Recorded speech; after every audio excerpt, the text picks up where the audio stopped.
vụ án số 10, cây bút Grimoria và phần hỏi và đáp. Hồ sơ vụ án số 10, cây bút Grimoria. Hồ sơ vụ án 009153.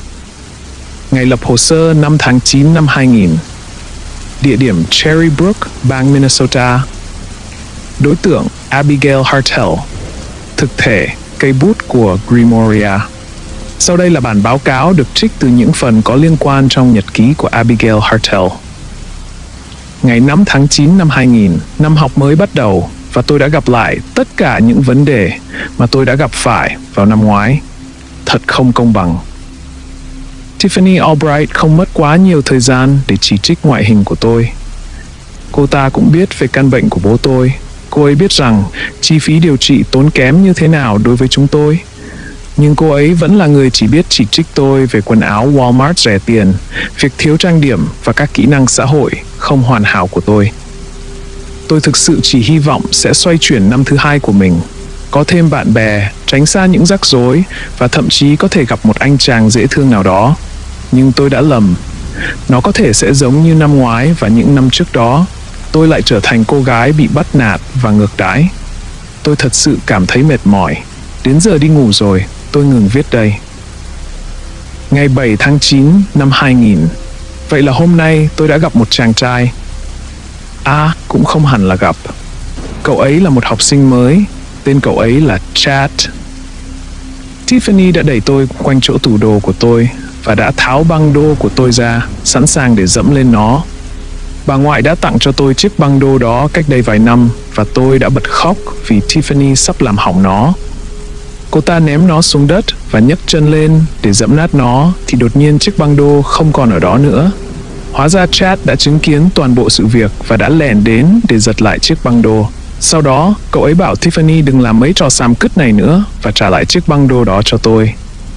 Cậu ấy rời đi, nói với tôi rằng sẽ gặp tôi sau. Trời ơi, cậu ấy dễ thương quá. Cậu ấy cao, tóc đen bù xù, mắt xanh to và Tiffany đã không dám đến gần tôi trong suốt cả ngày. Hầu hết những đứa xấu tính khác thậm chí cũng không nhìn chằm chằm vào tôi hay cười nhạo tôi như thường lệ nữa. Kết thúc một ngày đầy hy vọng.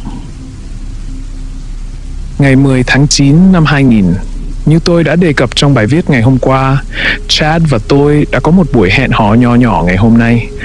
Chúng tôi đã đi dạo quanh thị trấn một chút, ăn vặt một chút, rồi cậu ấy chỉ cho tôi cửa hàng đồ cổ mà gia đình cậu vừa mở trong thị trấn. Đó là một nơi khá tuyệt. Họ có rất nhiều đồ trang trí hay ho và ấn tượng như quần áo và các tranh vẽ trông rất lạ mắt.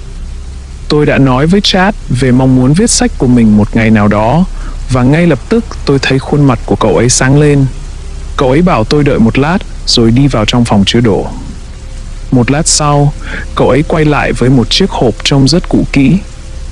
Bên trong chiếc hộp là một chiếc bút lông đẹp nhất mà tôi từng thấy. Nó được làm bằng gỗ, đã đánh bóng và nhuộm đen.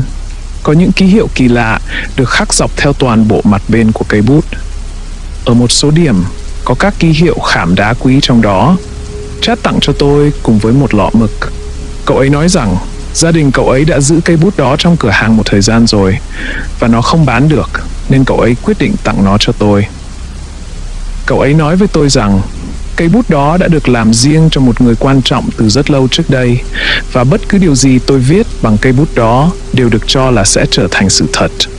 Sau đó, cậu ấy nói đùa rằng tôi nên viết về việc tôi và cậu ấy sẽ có một buổi hẹn hò tuyệt vời hơn. Ôi trời, thiệt dễ thương quá đi. Một ngày thật tuyệt vời và tốt lành, năm nay chắc chắn cũng sẽ tốt lành như vậy. Luôn vui vẻ. Ngày 14 tháng 9 năm 2000. Hôm nay tôi đã gặp rắc rối lớn hơn với Tiffany. Mẹ đã mua cho tôi một bộ đồ mới vì sức khỏe của bố đang dần được cải thiện và có vẻ như bố đã khỏe hơn trước. Vì vậy, chúng tôi đã ra ngoài và mẹ đã mua cho tôi một chiếc áo và một chiếc váy rất đẹp để ăn mừng. Chà, Tiffany không thích việc tôi mặc quần áo đẹp và chê bai rằng sao tôi có thể sắm một thứ gì đó đẹp trong khi bố tôi đang bị bệnh nặng. Tôi cố giải thích với cô ấy rằng bố tôi đang hồi phục, nhưng cô ấy đã hét vào mặt tôi rằng ông ấy sẽ không thể khỏe hơn được sau những gì bố tôi đã trải qua. Lúc ấy, tôi đã chạy ra khỏi hành lang trong tiếng khóc và dành gần như cả ngày để ngồi trong phòng cố vấn hướng nghiệp. Chad hôm nay không đến trường nên tôi cũng chẳng thể gặp cậu ấy. Viết bằng cây bút Grimoria, tôi muốn bố khỏe hơn, khi đó Tiffany sẽ sai và những đứa khác sẽ không nghĩ xấu về tôi nữa. Hy vọng là cái bút nhỏ, ngốc nghếch này sẽ hoạt động được. Ngày 15 tháng 9 năm 2000, nó đã có tác dụng. Trời ơi, tôi không thể tin là nó đã có tác dụng. Bệnh viện đã gọi cho chúng tôi sáng nay và nói rằng tình trạng của bố đã hoàn toàn thay đổi. Bố đã khỏe lại 100% và họ khẳng định đó là một phép màu. Tôi được nghỉ học để dành cả ngày với bố và thật tuyệt vời, thật tuyệt vời. Bố trông đẹp trai hơn, cử động mượt hơn, ông ấy đã khỏe lại. Chiếc bút này có thể đã cứu mạng bố. Tôi không thể chờ để cảm ơn Chad vì món quà này. Tôi tự hỏi liệu cậu ấy có thực sự biết rằng cây bút có hoạt động không? Tôi sẽ phải hỏi cậu ấy ở trường vào thứ Hai. Ngay bây giờ tôi vô cùng hạnh phúc vì đã giúp được bố. Thật là một ngày tuyệt vời. Ngày 16 tháng 9 năm 2000, bố đã trở nặng trong đêm và qua đời. Các bác sĩ nói rằng có một điều gì đó họ chưa từng thấy, và vì lý do nào đó, căn bệnh trước đây của bố thực ra lại đang được kiểm soát tốt. Khi bệnh cũ được chữa khỏi, tình trạng mới này dường như đã giết chết ông ấy. Không, tôi đã giết bố. Ngày 17 tháng 9 năm 2000, vài dòng viết vội, bố mất rồi, ông ấy mất rồi, và tất cả là lỗi tại tôi. Ngày 18 tháng 9 năm 2000, hôm nay thật kinh khủng.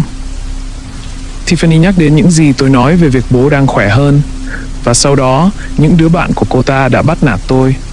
Chúng la hét, chửi mắng tôi thậm tệ vì đã dám mua sắm đồ đẹp trong khi bố mình đang hấp hối. Và họ nói rằng sẽ có một tầng địa ngục dành riêng cho những con đĩ như tôi. Tôi nghĩ tôi biết phải làm gì. Viết bằng cây bút Grimoria, tao muốn bọn chó đẻ đó biến mất.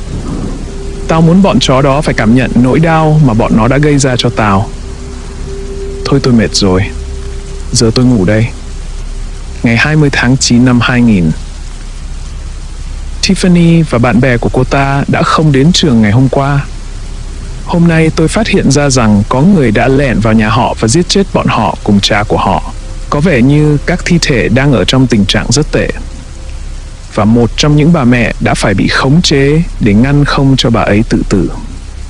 Lý do duy nhất khiến tôi phát hiện ra tất cả những điều này là vì hiện tại tôi là nghi phạm chính.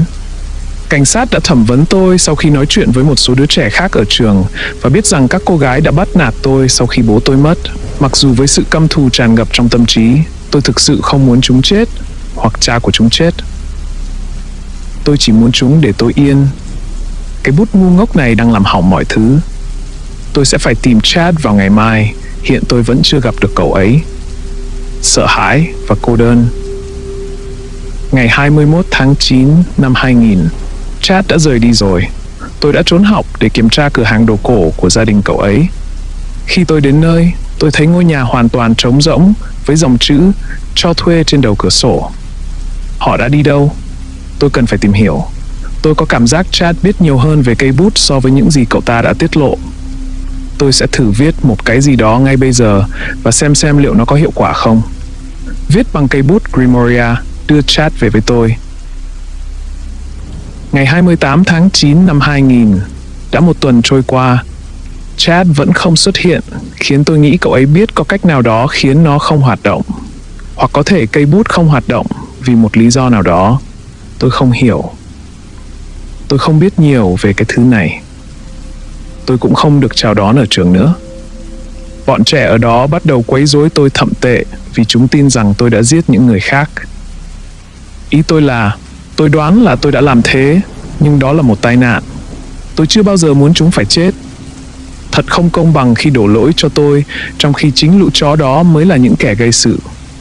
Tôi đoán là cảnh sát sẽ muốn nói chuyện với tôi trong vài ngày nữa, nhưng tôi không nghĩ mình có thể để họ làm vậy. Họ sẽ chỉ cho rằng thủ phạm chính là tôi, vì không ai có thể thực sự xác nhận rằng tôi đã ngủ trong suốt khoảng thời gian đó ngoại trừ bản thân mình.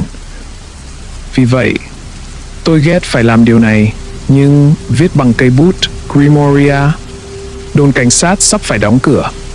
Tôi hơi hoảng loạn một chút. Ngày 29 tháng 9 năm 2000, đồn cảnh sát đã biến mất. Có một vụ rò rỉ khí gas dưới tòa nhà và dường như nó đã phát nổ, giết chết hầu hết các cảnh sát đang làm nhiệm vụ. Tôi đã giết những người đàn ông và phụ nữ đó. Tôi nghĩ tôi biết mình phải làm gì bây giờ. Tôi phải tìm Chad. Cậu ta hoặc gia đình cậu ấy hẳn đã lên kế hoạch cho việc này và tôi cần tìm hiểu lý do tại sao họ chọn tôi. Tôi phải ngăn họ làm điều đó với người khác. Mẹ ơi, nếu mẹ tìm thấy nhật ký của con và đọc được những dòng này, thì con muốn nói rằng con xin lỗi. Con đã cố gắng trở thành một đứa con gái ngoan. Con đã cố gắng giúp đỡ bố. Sau đó con chỉ muốn tránh khỏi những người đã làm tổn thương con. Nhưng giờ mọi thứ đã khác. Con giờ đã khác. Con không muốn trốn tránh vấn đề. Con muốn tìm câu trả lời cho những câu hỏi mà con đang có. Và có lẽ con sẽ may mắn. Có lẽ gia đình Chad có những vật dụng kỳ lạ khác mà con có thể sử dụng để giải quyết vấn đề này. Con yêu mẹ nhiều lắm. Con có thể gửi cho mẹ một số lá thư nếu con thực sự đạt được điều gì đó. Viết bằng cây bút Grimoria. Hãy chỉ cho tôi hướng đi đúng để tìm được câu trả lời tôi đang tìm kiếm. Kết thúc nhật ký với niềm tin mãnh liệt. Phân tích: Abigail Hartel là con gái của đặc vụ Cameron Hartel. Đặc vụ Hartel đang được điều trị căn bệnh mà anh đã mắc phải sau cuộc tấn công của một thực thể. Tin tức về sự hồi phục đột ngột và sau đó là cái chết không rõ nguyên nhân của anh ta đã khởi động một cuộc điều tra về anh và gia đình của anh. Các mục nhật ký của Abigail đã được tìm thấy trong vòng vài ngày sau khi cô bé bỏ nhà đi. Chúng tôi biết rằng có ai đó hoặc thứ gì đó đang phát tán nhiều vật thể khác nhau trên khắp Hoa Kỳ. Và giờ chúng tôi biết rằng Chad và gia đình hắn chính là những gì chúng tôi đang tìm kiếm. Các đặc vụ đã được cử đi tìm và theo dõi Abigail. Đối với cây bút mà cô ấy sở hữu, chúng tôi tin rằng đó là cây bút của Grimoria. Chiếc bút được chế tác thông qua sự kết hợp giữa phép thuật ngoại giáo và sự giao thoa với các sinh vật quỷ dữ. Nó được tạo ra cho một sinh vật quyền năng đã lãnh đạo một nhóm phù thủy và những người theo ngoại giáo trong thời Trung Cổ. Chiếc bút có thể biến bất cứ điều gì được viết ra thành hiện thực. Tuy nhiên, nó thường sẽ làm sai lệch yêu cầu của chủ nhân. Một số biện pháp nhất định cũng có thể được thực hiện để trở nên miễn nhiễm với tác dụng của cây bút. Việc thu hồi cây bút của Grimoria đang được thêm vào danh sách ưu tiên của chúng tôi. Hồ sơ vụ án chưa được giải quyết. Phần hỏi và đáp. Chủ thớt một lần nữa hiện đang không có ở đây. Tôi nghĩ tôi sẽ giúp cậu ấy một chút bằng việc gõ hộ cậu ấy hồ sơ số 10. Tôi sẽ bắt đầu với câu hỏi dành cho chủ thớt trước và sau đó sẽ đi sâu hơn vào những câu hỏi khác. Được rồi, đầu tiên tôi sẽ trả lời câu hỏi của chính chủ thớt đã đặt ra cho tôi. Câu hỏi của cậu ấy là: tại sao lại có thứ tự cụ thể như thế này cho các tập tin? Cậu đã trêu chọc tôi và độc giả với các hồ sơ trái đất song sinh, đặc vụ Hoffer, thực thể Jack, gợi ý về người đàn ông sấm sét ở vài chỗ, cả Abyss nữa, vân vân. Rất nhiều thứ vẫn chưa được làm sáng tỏ ở đây, và mặc dù thú vị nhưng cũng thật sự điên rồ. Có thêm hồ sơ vụ án nào khác mà tiếp tục câu chuyện về các thực thể và con người khác nhau mà chúng ta đã được giới thiệu trước đó? Rồi không? Câu trả lời của tôi là: chủ thớt à, tôi là tác giả, cậu là người kể chuyện, và No Sleep là những độc giả.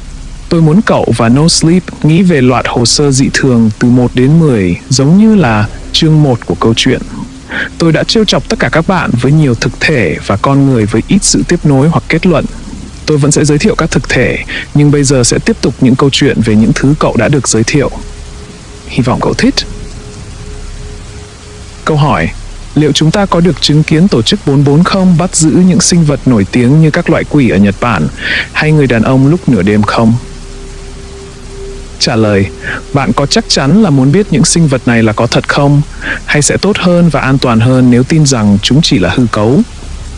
Câu hỏi: kẻ rình rập thực sự là thứ gì? Tôi biết anh đã đề cập đến nó trong báo cáo của sự cố Hastings, nhưng tôi muốn biết nó thực chất là gì. Trả lời: mô tả tốt nhất về kẻ rình rập nằm trong hồ sơ số 4. Mô tả của bác sĩ Marlowe là mô tả chính xác nhất mà bạn có thể tìm thấy. Tôi sẽ nói rằng hiện tại đã có các biến chủng khác của kẻ rình rập. Câu hỏi: người đàn ông sấm sét thực chất là gì? Đó phải là một thây ma bất khả chiến bại dựa trên sấm sét hay tia chớp không? Trả lời: đó là một sinh vật từ một chiều không gian khác. Thật không may, tổ chức đã dành phần lớn thời gian của họ để giam giữ thay vì nghiên cứu nó, nên họ không biết được nhiều thông tin về thực thể này. Họ đã biết được rằng nó giữ các phần của bản thể hữu hình của nó ở các mặt phẳng tồn tại khác nhau cùng một lúc, khiến nó trở nên bất khả chiến bại. Tôi cũng biết rằng nó không phải là xác sống, và nếu tất cả các thực thể được đưa vào một mặt phẳng đơn lẻ, nó có thể chết. Câu hỏi, tôi cũng có một câu hỏi nhỏ dành cho Tattle. Tattle này, những siêu chiến binh từ dự án hiện có còn hoạt động không? Ý tôi là họ mới được tạo ra cách đây không lâu, nhưng họ vẫn còn làm việc cho tổ chức 440 chứ? Trả lời, những người chưa bị hủy diệt hoàn toàn hoặc không có những âm mưu bí mật thực sự vẫn làm việc cho tổ chức 440 ở nhiều vai trò khác nhau. Câu hỏi, định nghĩa của tổ chức 440 về một vị thần là gì? Tôi tin rằng tôi đã thấy Volos và các thực thể dưới trướng hắn đã được nhắc đến như là vị thần, và tôi chỉ tự hỏi rằng chúng có ý gì. Trả lời, Volos được gọi là một vị thần vì ông ta thực sự là một vị thần. Vâng, một vị thần đã chết. Đối với thuật ngữ về Chúa, tôi tin rằng họ sử dụng nó để mô tả bất kỳ sinh vật nào có sức mạnh giống như thần thánh, đủ sự tương đồng với các hành động mà Chúa trong Kinh Thánh có thể thực hiện, hoặc có thể thay đổi, hoặc làm thay đổi đáng kể thực tại. Câu hỏi, có đối tượng nào từ dự án Tulpa hoặc dự án Hysteria được cử đi làm nhiệm vụ không? Nếu có, thì có bất kỳ hồ sơ nào mà có đối tượng được cử đi làm nhiệm vụ hay không? Trả lời, có rất nhiều nhiệm vụ mà có sự tham gia của các đối tượng, và bạn sẽ được đọc chúng vào thời điểm thích hợp khi tôi đăng chúng lên đây. Thật thú vị. Câu hỏi, tôi cũng có một câu hỏi. Nếu chưa quá muộn, Ether là gì? Tôi tin rằng nó đã được đề cập trong một trong những hồ sơ trước đó. Trả lời, Ether và hạt E tương tự như hạt P ở chỗ một số thực thể được tạo thành từ nó, và dường như cũng sử dụng nó cho sức mạnh của chúng. Ether không có nguồn gốc từ trái đất, và cách tốt nhất để mình mô tả nó cho bạn là hãy hình dung một hợp chất hóa học không tồn tại trên trái đất. Bất kỳ thứ gì được cấu tạo từ hợp chất đó đều sở hữu những khả năng đặc biệt. Câu hỏi, hạt P là gì? Tôi muốn có lời giải thích khoa học cũng như cách để phát hiện chúng. Trả lời, hạt P hay tên tiếng Anh là P-particles là cái tên nhàm chán, viết tắt cho paranormal particles, hạt dị thường. Đây là những hợp chất được tìm thấy trong cấu trúc di truyền của những thực thể đầu tiên bị tổ chức 440 giết chết và nghiên cứu. Hãy lấy mọi thứ tôi vừa nói về Ether và áp dụng vào hạt P.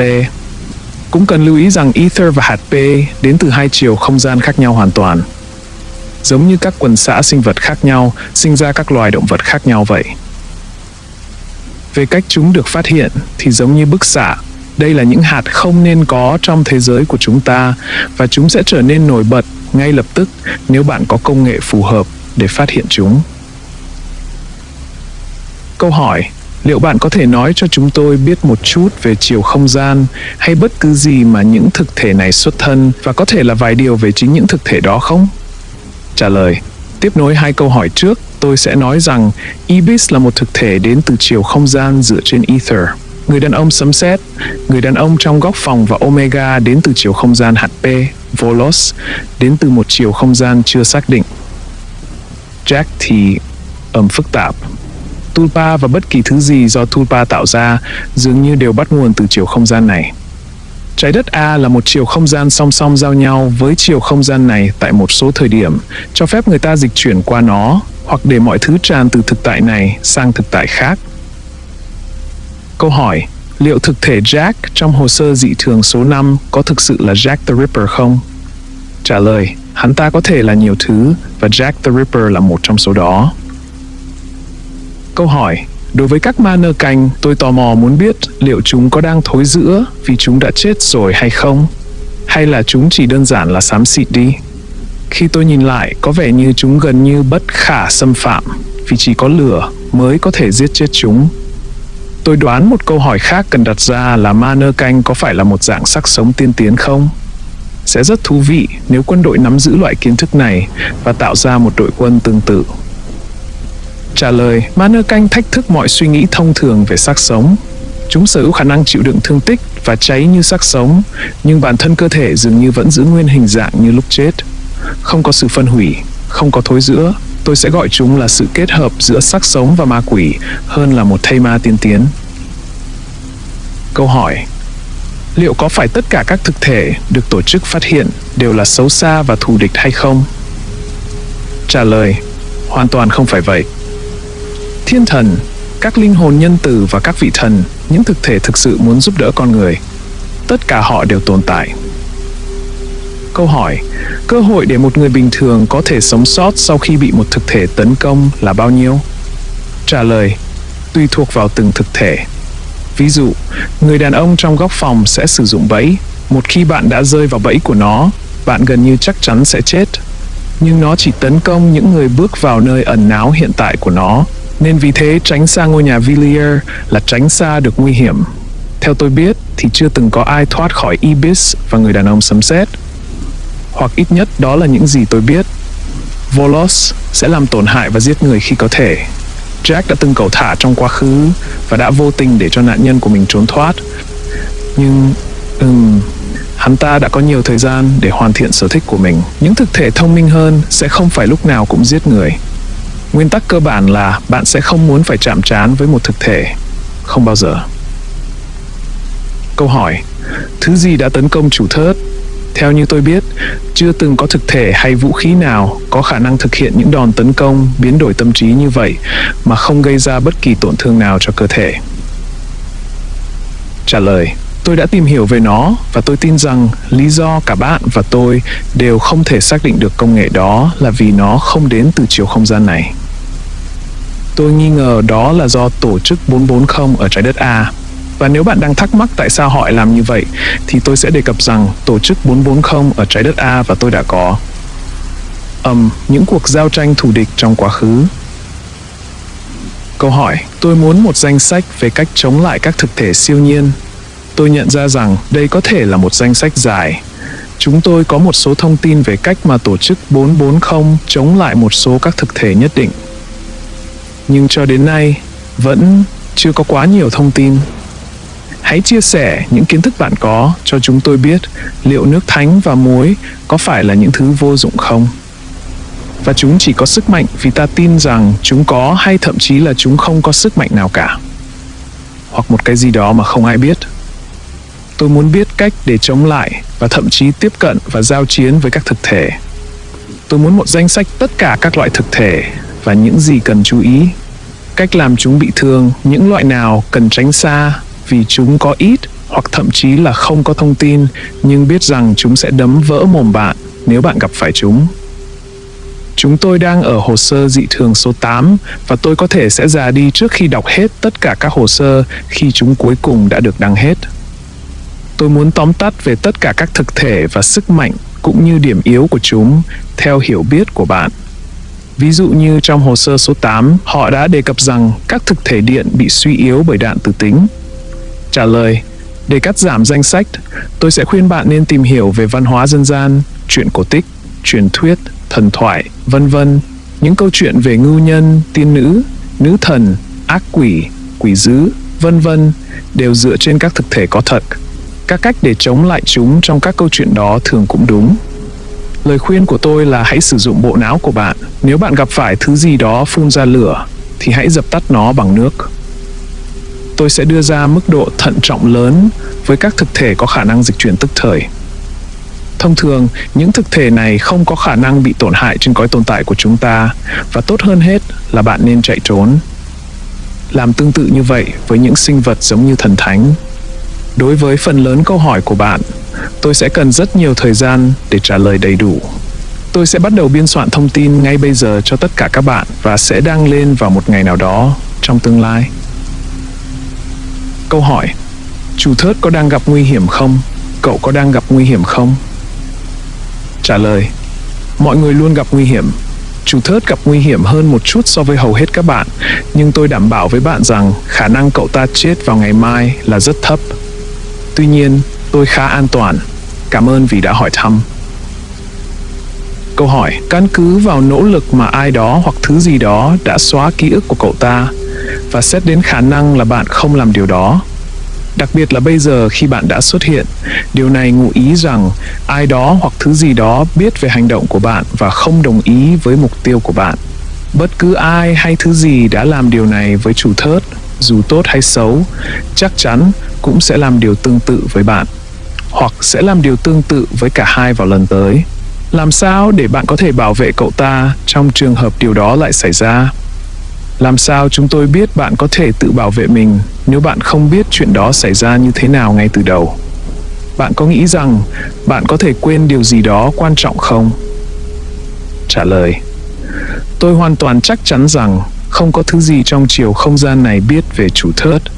Thật không may là tôi đã không lường trước được rằng một kẻ thù cũ có thể xuất hiện. Nếu thủ phạm là tổ chức 440 từ trái đất A như tôi nghĩ, thì các biện pháp mới mà tôi đã áp dụng sẽ bảo vệ cậu ấy.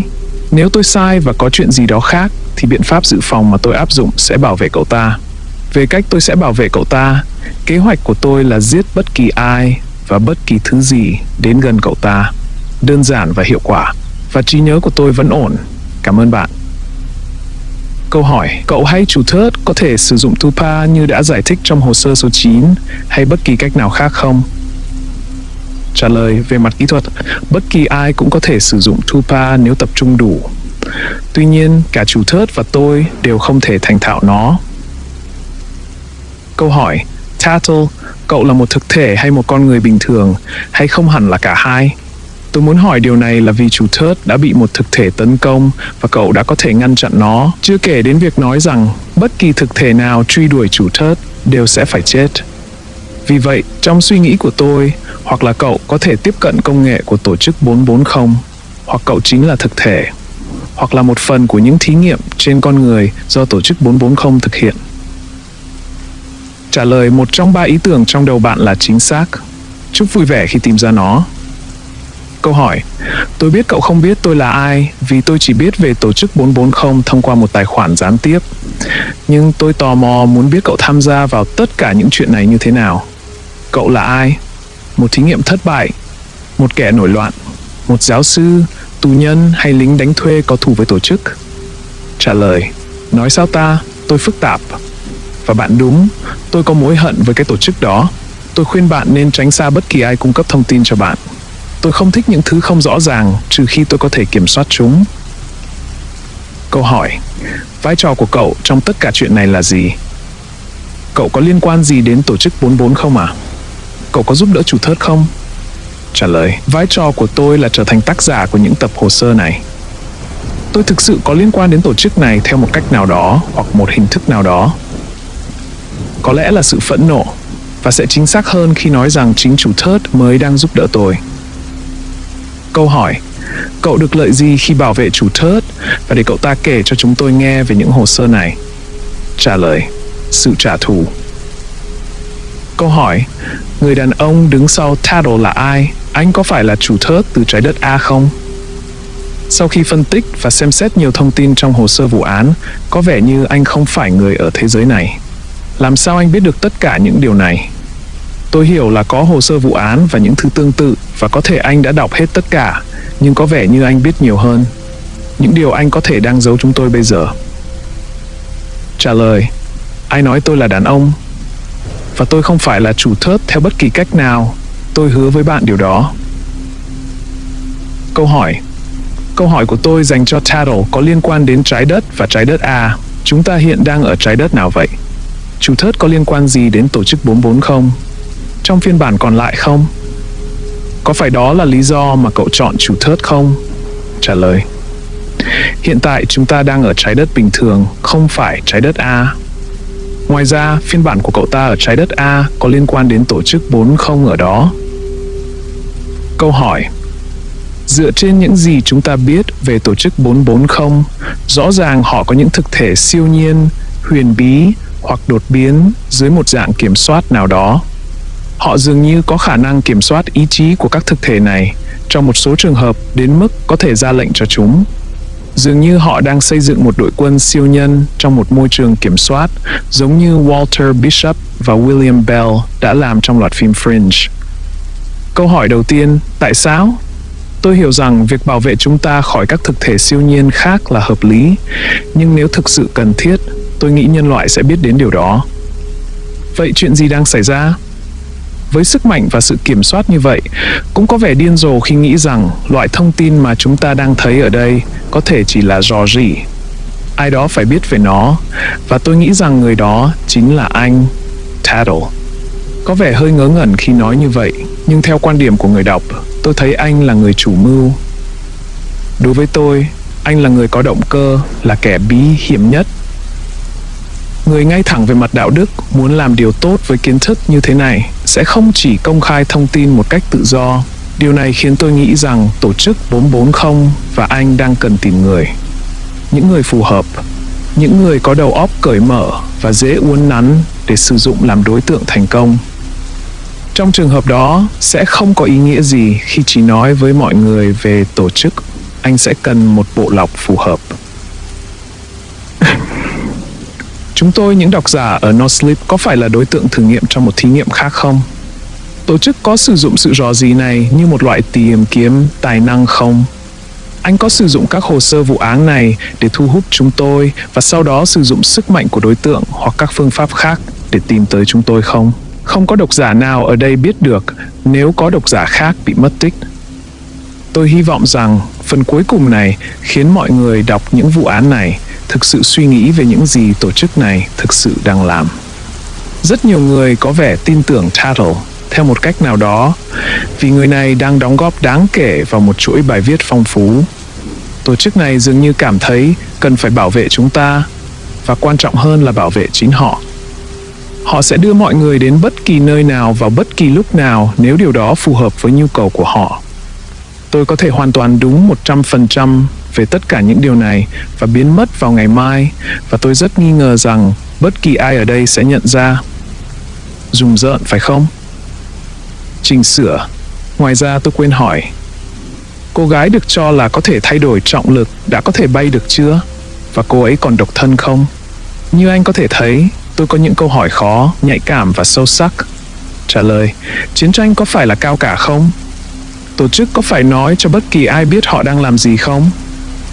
Không, những chuyện bí mật xảy ra mọi lúc, những thứ ích kỷ và bí mật. Còn về thuyết âm mưu nhỏ bé của cậu, tại sao lại chất vấn tôi? Tôi thừa nhận rằng tôi có thể lần ra cậu và làm rất nhiều điều với cậu, nhưng thành thật mà nói, tôi không muốn làm tổn thương cậu. Và câu hỏi quan trọng nhất của cậu, lần cuối tôi nhìn thấy họa sĩ mộng mơ, cô ấy đã mất một nửa hộp sọ, một cánh tay và thậm chí cả nửa dưới cơ thể. Vậy cậu còn muốn tôi sắp xếp một cuộc hẹn với cô ấy cho cậu không? Câu hỏi, nếu tổ chức 440 vẫn còn tồn tại, liệu họ có biết bất kỳ mối đe dọa nào đối với Hoa Kỳ có thể có hiện nay không? Và nếu có, đó sẽ là gì? Trả lời, mối đe dọa ở khắp mọi nơi, mối đe dọa từ con người, mối đe dọa từ các chiều không gian khác nhau, mối đe dọa từ thời gian, vân vân. Câu hỏi, tổ chức có biết về chủ thớt không? Trả lời, không nha. Câu hỏi, tôi đã tìm hiểu rất kỹ về tổ chức 440 nhưng không có kết quả. Có bí mật nào ở đây đang bị giấu đi không? Trả lời, vâng, nếu bạn đi tìm một thực thể và thành công thì tổ chức sẽ không ở quá xa bạn đâu.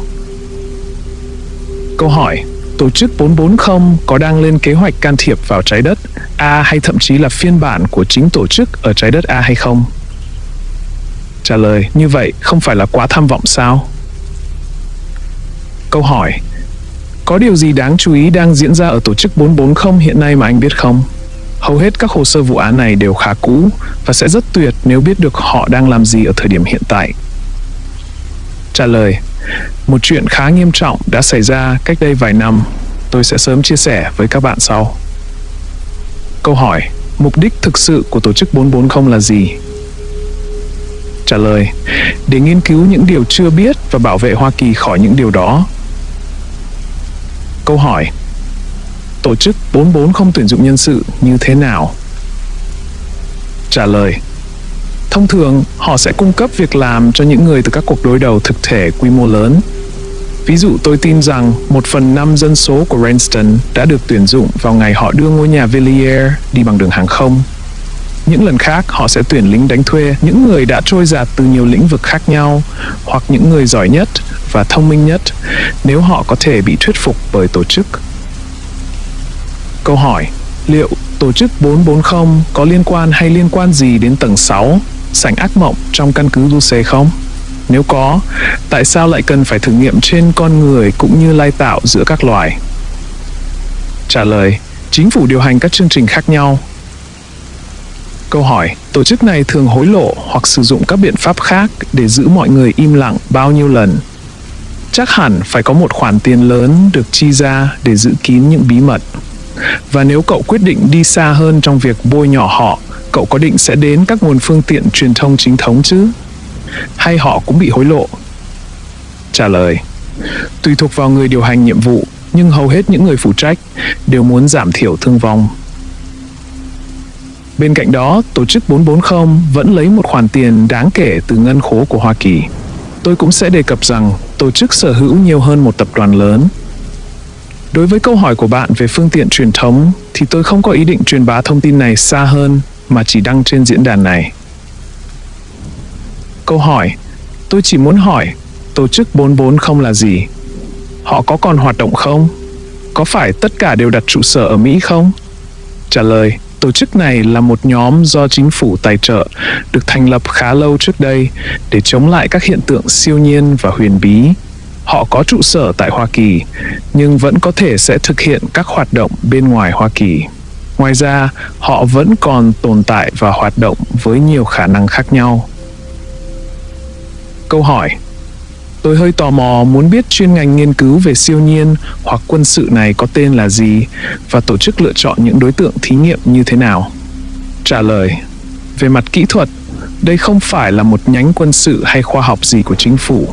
Hãy suy nghĩ theo hướng của CIA hay FBI và sau đó làm cho chúng trở nên bí mật hơn một chút. Đối với các đối tượng, nhiều người được chọn vì những trải nghiệm sống độc đáo. Một số có lý lịch nhất định phù hợp với tiêu chí của tổ chức hoặc các vấn đề sức khỏe khác nhau. Nếu một người đứng đầu dự án cảm thấy cần một loại đối tượng nhất định để thử nghiệm thì họ sẽ được đưa vào. Ngoài ra, họ cũng sẽ sử dụng những người tình nguyện từ bên trong tổ chức. Câu hỏi: không chắc là câu hỏi này đã được hỏi chưa? Tattle, cậu có biết nguồn gốc và lịch sử của tổ chức 440 và các khu vực được đề cập trong hồ sơ số 7, cũng như tên của bất kỳ người chủ chốt nào có liên quan hay không? Các nhóm này được tài trợ như thế nào? Trả lời: tôi biết. Tổ chức được thành lập dưới một cái tên khác vào khoảng những năm 1800. Thuật ngữ tổ chức 440 bắt đầu xuất hiện vào khoảng cuối năm 40. Còn về những người chủ chốt có liên quan, đó là Hoffer, Hastings, một nhóm đàn ông tinh nhuệ bí ẩn mà tôi không biết, và những nhà nghiên cứu nổi tiếng nhất. Đối với tôi, việc thu thập thông tin về các khu vực khó khăn hơn một chút. Tôi hoàn toàn không biết từ thời gian nào mà mỗi quốc gia châu Âu được thành lập chi nhánh huyền bí của riêng họ. Nhưng việc hợp nhất của các khu vực diễn ra vào khoảng những năm 1970. Đức và Vương quốc Anh dường như là những khu vực dẫn đầu. Về mặt tài trợ, tổ chức 440 rút tiền từ kho bạc Hoa Kỳ, cũng như sở hữu một số tập đoàn lớn. Các khu vực cũng hoàn toàn được chính phủ tài trợ tại thời điểm này. Câu hỏi: có bao nhiêu chi nhánh của tổ chức 40 trên toàn thế giới, và đâu là các trung tâm chính của họ? Tổ chức 440 đang chuẩn bị cho điều gì? Có khá nhiều dự án đang được phát triển, sẽ tạo ra những chiến binh mạnh mẽ cho họ. Tôi thấy rằng các quốc gia chỉ làm điều đó khi họ lo sợ một cuộc chiến. Tổ chức này hoạt động như thế nào? Làm thế nào họ chọn các nhà nghiên cứu và những người khác? Trả lời: tôi không chắc chắn về số lượng chi nhánh chính xác.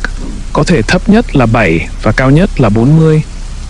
Các căn cứ của tổ chức đều nằm ở Hoa Kỳ.